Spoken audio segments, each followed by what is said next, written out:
العالم محمد الفارابي في بلاد ما وراء النهر، وفي المكان الذي يسمى الآن تركمانستان، وبالتحديد في مدينة فاراب. رزق القائد التركي محمد بن أوزلغ، رزق بولد. كان ذلك عام 60 و200 من الهجرة. ما شاء الله، ولد جميل يا أخي. نعم، وأرى أنه يشبهني، أليس كذلك؟ بلى، كأنني أراك وأنت صغير. إذن فلن أحتار في اختيار اسم له. هل اخترت له اسما حقا؟ بالطبع، سأسميه باسمي. محمد؟ نعم، محمد بن محمد بن أوزلغ. بارك الله لك فيه. للأسف لن أستطيع أن أجلس معكم أكثر من ذلك. لماذا؟ أنا مضطر للذهاب مع باقي قادة الجيش إلى قصر الخليفة، فهناك اجتماع طارئ. ولكنني لن أخشى أن أترككم بمفردكم بعد اليوم، لأنني أترككم في حماية هذا الرجل محمد ولدي.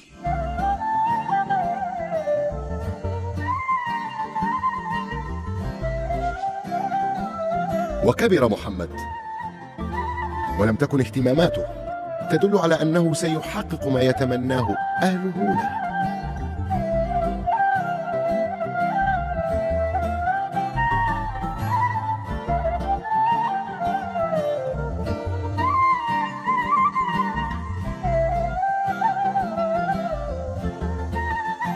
يا بني، ألن تذهب إلى درس المبارزة؟ لا رغبة لي يا أمي. استعرت هذا الكتاب من والد أحد أصدقائي وأريد الانتهاء منه.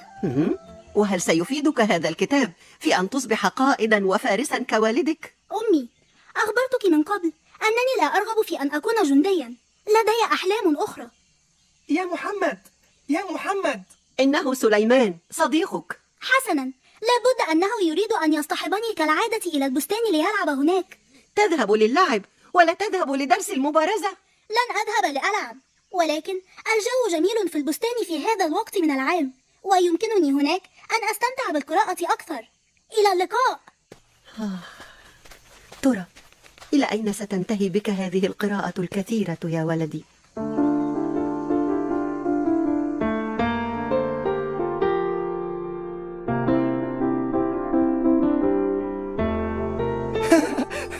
ما أجمل الجو. ألن تشاركنا اللعب؟ سليمان، لا تشغلني عن القراءة من فضلك. ماذا تقرأ؟ هذا كتاب في علم الرياضة. الرياضة؟ بدلا من أن تمارس الرياضة معنا تقرأ عنها. ليست هذه الرياضة. علم الرياضة أي علوم الحساب، الجمع والطرح والقسمة، وعمليات حسابية أخرى أكثر تعقيدا. ما هذه الكتابة؟ إنها ليست عربية، هل تفهمها؟ أنا أجيد أكثر من لغة يا سليمان. ولماذا تملأ رأسك بهذه الأمور؟ إنها متعتي يا سليمان، تماما كما تستمتع أنت باللعب. لا أفهمك، ولكنك صديقي على كل حال، ولا بد أن أساعدك لتفعل ما تحب.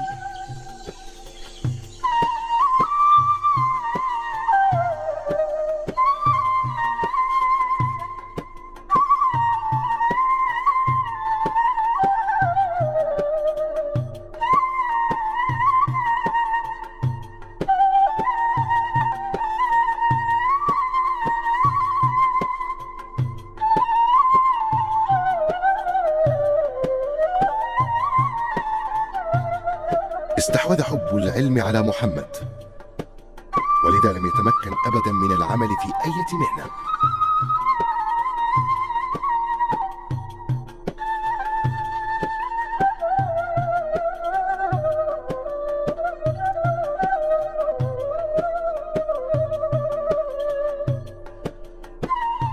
كان يشعر أن الانغماس في العمل يبعده عن متعة القراءة وتحصيل العلوم، ولكنه في نفس الوقت كان يعرف أنه يجب أن يعمل، لا أن يصبح عاطلا عن العمل. إن كنت تريد أن تتفرغ للعلم يا محمد، فيمكنني أن أساعدك بالمال دون أن تبحث عن عمل. أنا أعمل في التجارة كما تعلم، ولدي مبلغ معتبر من المال. لا يا سليمان، العمل ضرورة ولن أكون عاطلا. وما العمل؟ سأبحث عن وظيفة تمنح لي فرصة للعلم دون أن يؤثر هذا على عملي.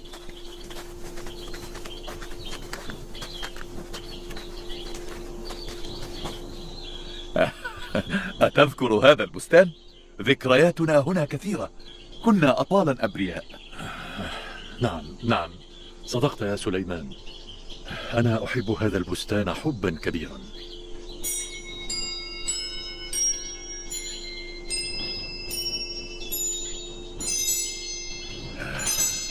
شكرا يا سليمان. عفوا يا صديقي، ولكن على ماذا تشكرني؟ لقد أوحيت لي بفكرة رائعة.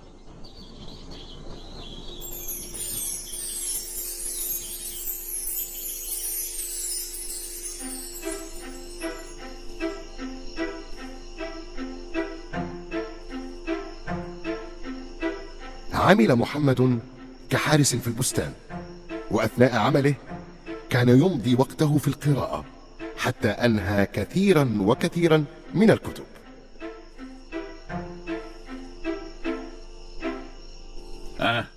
ما أخبار العمل يا محمد؟ العمل يسير على ما يرام، ولكن المشكلة في العلم. لا أفهمك.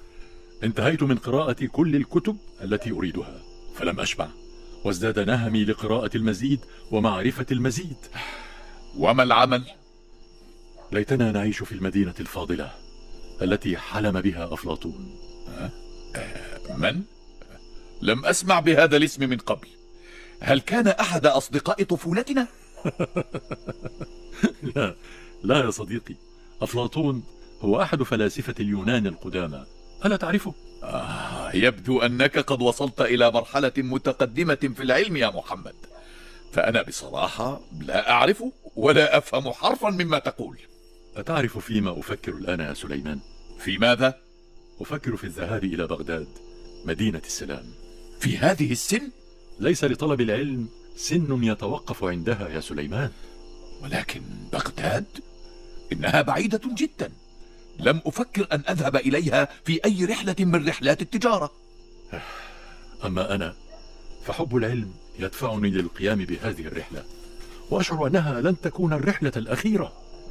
أحلامك كبيرة يا محمد، كحبك للعلم تماما. سأعيد قراءة هذا الكتاب. أتقرأ الكتاب الواحد أكثر من مرة؟ قرأت هذا الكتاب يا سليمان 16 مرة، وفي كل مرة أفهم منه شيئا جديدا. حسم محمد أمره وقرر الذهاب إلى بغداد، وانطلق مع قافلة متوجهة إلى العراق.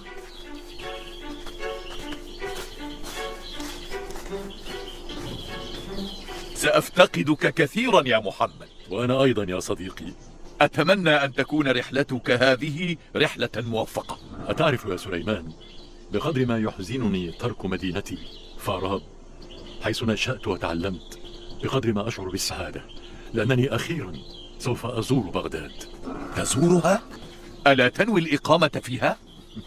لا أعرف، ولكنني لن أتردد في الذهاب إلى أي مكان بعدها أحصل فيه على المزيد من العلم. وفقك الله يا صديقي. لا أدري لماذا لا أتعجب من أمتعتك. من يسافر يأخذ معه ملابس وأدوات وطعام، أما أنت فأغلب متاعك من الكتب التي قرأتها بالفعل. سأحتاج إلى ما أفعله أثناء الرحلة، كما أنني حتى وإن كنت قد قرأت هذه الكتب فلا بد أنني سأحتاج إلى مراجعتها من وقت إلى آخر. القافلة ستنطلق، استعدوا. اعتني بنفسك يا سليمان. صاحبتك السلامة يا محمد يا صديقي. انطلق محمد تاركا فاراب، المدينة التي سيسمى باسمها فيما بعد، وسيشتهر في عالم العلماء باسم محمد الفارابي. وكانت المحطة الأولى في رحلة الفارابي هي بغداد، مدينة السلام. فكيف ستسير الأمور هناك؟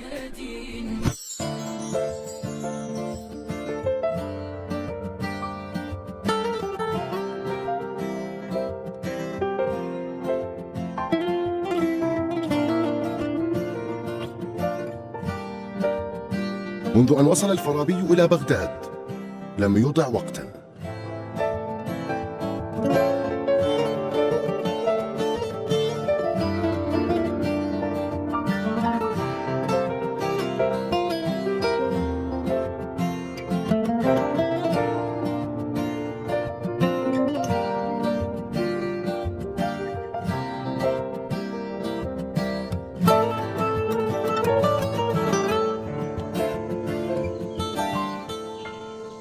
سيدي المعلم، إذا كان أفلاطون قد وضع تصورا للمدينة الفاضلة التي يعيش أهلها في سعادة، فأنا أظن أنه يجب أن نضع تصورا لمدن أخرى. وكيف ذلك يا محمد؟ لدي في البداية تصور عن كيفية تحقق السعادة عند الإنسان عندما تتحقق فيه الشجاعة والعفة، وهاتان الصفتان تتطلبان بداية الحكمة. كلام جميل. فإن اختفت صفة من هذه الصفات فإن الإنسان يصبح بعيدا عن السعادة، وهنا تظهر أنواع المدن المختلفة، والمدن هنا أقصد بها أنواع الناس. اشرح لي هذه النظرية بتفصيل أكثر. هناك المدينة الجاهلة، وهي التي يظن أهلها أن السعادة في ترك النفس على طبيعتها، تغضب وتصور دون تحكم. والمدينة الفاسقة التي يعرف أهلها الحقيقة ولكنهم يأتون أفعالا مناقضة لها. وهل هناك مدن أخرى؟ نعم، المدينة المبدلة، والتي يكون السلوك فيها حسنا ثم يتبدل. وأخيرا المدينة الضالة، والتي يخدع فيها حاكمها أهل المدينة بتصورات خاطئة عن الحياة تضلهم. أفكار مهمة جدا ستساعد الناس على فهم طبيعتهم. أنت متميز جدا يا محمد، لقد تجاوزت حتى كبار الفلاسفة الذين قرأت لهم. أشكرك، ولكن هناك ما يضايقني. خيرا. أحاول أن أقرأ عن الطب، ولكنني لا أفهم أشياء كثيرة، ولا أعرف طبيبا يمكنه أن يعلمني. أشعر أنني مقصر تجاه هذا العلم. أمر سهل. سهل؟ كيف؟ سأرسلك إلى طبيب صديق، ما رأيك؟ حقا؟ سيكون هذا جميلا، لن أنساه أبدا. حسنا، احزم أمتعتك واستعد للسفر إلى مدينة حران بالشام لتقابل الطبيب الشهير يوحنا بن حيلان.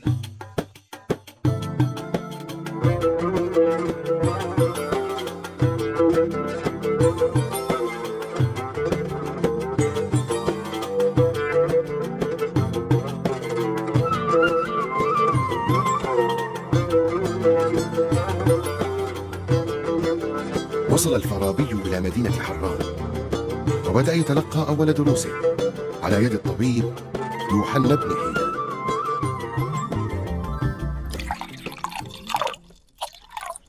وما الذي يهمك في دراسة الطب يا محمد؟ أنا أحب الاستزادة من كل العلوم أيها الطبيب. وهل تنوي العمل كطبيب؟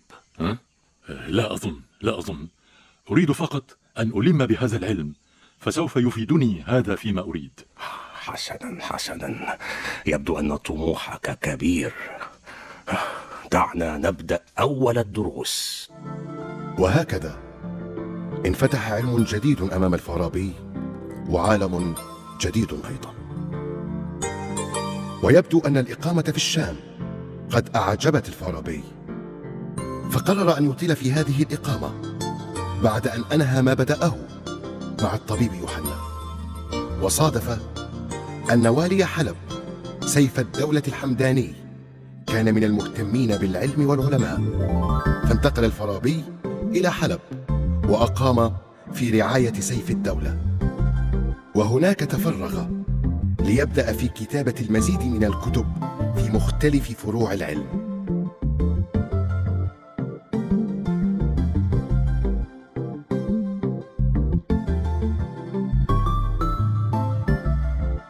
رحبوا معنا بعالمنا الكبير محمد الفارابي.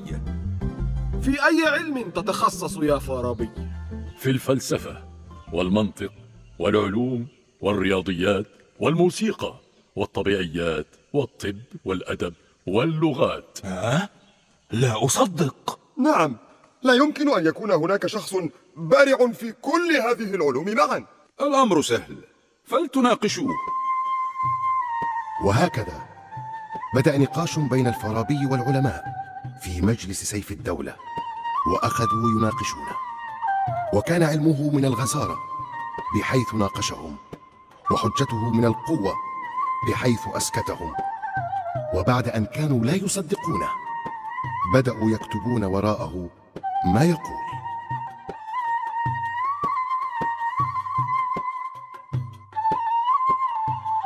قرر سيف الدولة الحمداني أن يضم دمشق إلى إمارته، وأول ما فكر فيه هو أن يصطحب معه الفارابي. تعرف مدى حبي للعلم، ولذلك فأنا لا أتخيل أن أقيم بدمشق دون أن تكون معي يا فارابي. هذا شرف لي يا مولاي. حسنا، كل ما تطلبه من كتب سيكون بين يديك، وكل ما تحتاجه ليعينك على البحث والتأليف سأوفره لك. ستقيم هنا في هذا المنزل المحاط بالأشجار، أم أنك لا تحب البساتين؟ عملت قديما حارسا لبستان، وكانت هذه فرصة عظيمة لأستزيد من العلم في هدوء وصفاء. بدأت حارس بستان وأصبحت الآن مقربا من الوالي. هكذا يا فارابي، الله يرفع العلماء درجات. هيا انطلق إلى مسكنك الجديد، وأبواب قصري مفتوحة لك متى شئت. عاش الفارابي ما تبقى من عمره في دمشق، وبدأ في كتابة المزيد والمزيد من الأبحاث والكتب. مرحبا، أريد أن أشتري بعض الرقع الجلدية والريش والحبر. هل تنوي وضع مؤلف جديد؟ نعم، أدعو الله أن يمد في عمري حتى أنتهي منه.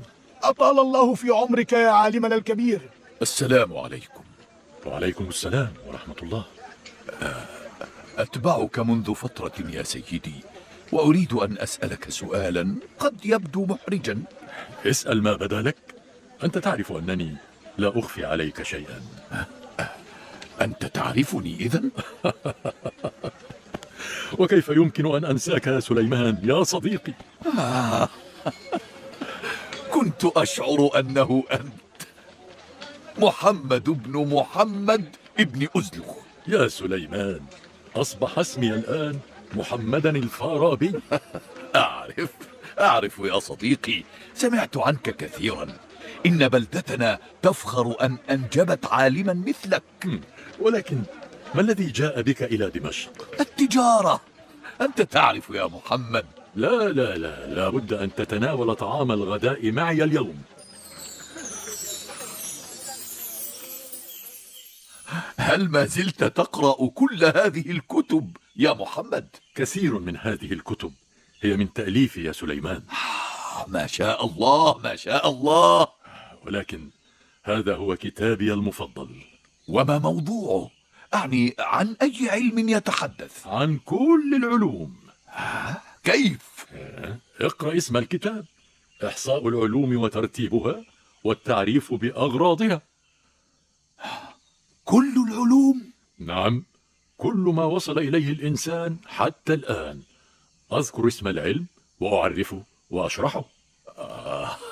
أنا أعرفك جيدا يا صديقي، ولا أحد أقدر منك على كتابة كتاب بمثل هذه الأهمية. سيكون مفيدا يا فارابي لأجيال وأجيال. عاش الفارابي ما تبقى من عمره في دمشق حتى توفي عام 39 و300 للهجرة، تاركا وراءه عشرات المؤلفات في شتى أنواع العلوم. وإذا كان الفيلسوف اليوناني أرسطو قد سمي المعلم الأول، فقد حاز الفارابي بجدارة على لقب المعلم الثاني، ليظل نجما بازغا في سماء العلم، ويؤثر في من أتى بعده من علماء عظماء في تاريخ هذه الأمة.